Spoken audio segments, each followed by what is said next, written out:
Welcome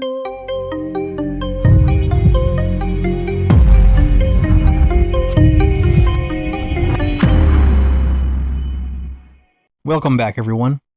In this video, I'm going to show you how to replace your engine air filter on the second generation Nissan Xterra.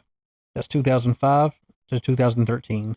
So when you raise the hood, your air intake is going to be to your right on the driver's side. And then there's two metal clips, and you'll just pull that back to unlock it. So with the clips unlatched, you're able to pull it up and pull the air filter out.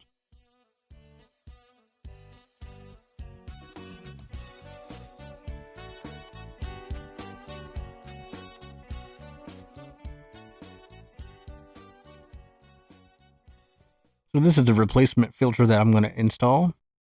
It's a FRAM Ultra Air number 7440.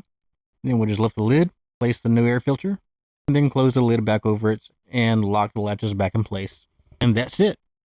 If you found this video helpful, hit the thumbs up button and subscribe.